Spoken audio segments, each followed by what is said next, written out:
السلام علیکم ورحمۃ اللہ وبرکاتہ۔ محترم جناب حافظ صاحب، میرا سوال یہ ہے کہ ایک فوت شدہ مسلمان کے ذمہ اگر فرض روزے ہوں تو کیا اس کا ولی اس کی طرف سے یہ فرض روزے رکھے گا، یا صرف ایک فوت شدہ مسلمان کے ذمہ نظر کے روزے ہوں تو اس کا ولی صرف اس کی طرف سے نظر کے روزے رکھے گا اور فرض روزے نہیں رکھے گا؟ بھائی کا سوال ہے کہ فوت شدہ بندے کی طرف سے روزے رکھنا کیسے، اگر اس کے فرض روزے رہ گئے ہوں یا اس نے نظر مانی ہو۔ دیکھیں جی،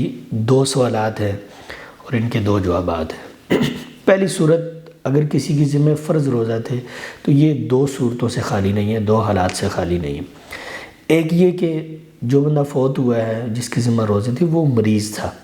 یا مسافر تھا، یا پھر اس کے پاس کوئی ایسا شرعی عذر تھا کہ جس سے خلاصی ممکن نہیں تھی اور وہ فوت ہو گئے۔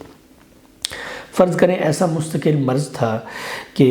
وہ اس سے شفا یابی ممکن نہیں تھی اور اس کے حالات ایسے تھے نہیں کہ وہ روزے رکھتا، یعنی اس کو وہ مرض لگا اور وہ مرض سٹل رہا اور اسی مرض میں وہ فوت ہو گیا، رمضان بھی اسی بیچ گزر گیا۔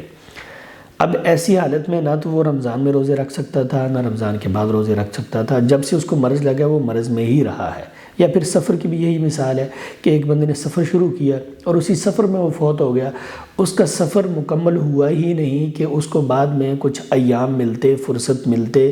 اس فرصت کے اندر وہ روزے رکھ لیتا، یا پھر اس مرض سے اس کو شفا ملتی اور کچھ فرصت ملتی تو وہ ان کے اندر روزے رکھ لیتا، یعنی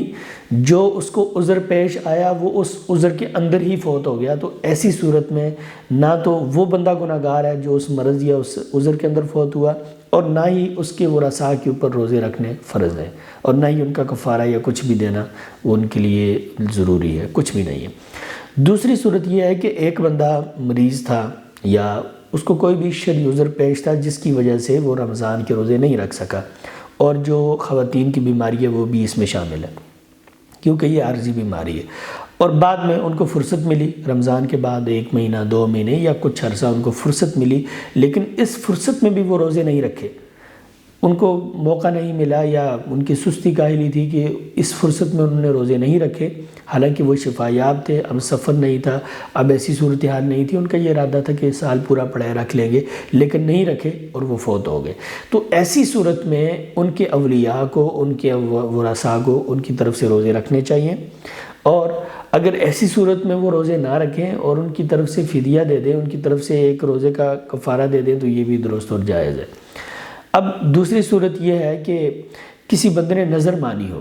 اب اس کی دلیل کیا ہے؟ دلیل یہ ہے، نبی کریم صلی اللہ علیہ وسلم نے ارشاد فرمایا، من مات وعلیہ صیام، جو بندہ فوت ہوا اور اس کے اوپر روزے تھے، صام عنہ ولیہ، اس کا ولی اس کی طرف سے روزے رکھے گا۔ اچھا، دوسری بات کہ اگر کسی نے نظر مانی اور پھر نظر پوری کرنے سے پہلے فوت ہو گیا، اس نے نظر مانی کہ میں 5 10 اتنے روزے رکھوں گا، اور پھر وہ نہ رکھ سکا اور فوت ہو گیا، تو اس کی طرف سے بھی اس کے اولیاء روزے رکھیں گے۔ نبی کریم صلی اللہ علیہ وسلم کے فرمان کے مطابق اللہ زیادہ حقدار ہے کہ اللہ کے ساتھ جو وعدہ کیا گیا اس کو نبھایا جائے، اس کو وفا کیا جائے، اس کو پورا کیا جائے۔ تو اس لیے اگر کسی نے نظر مانی اور پھر وہ نظر نہ پوری کر سکا تو اس کے اولیاء کو ضرور روزے رکھنے چاہیے، اللہ تعالیٰ کے ساتھ کیا گیا وعدہ ضرور پورا کرنا چاہیے۔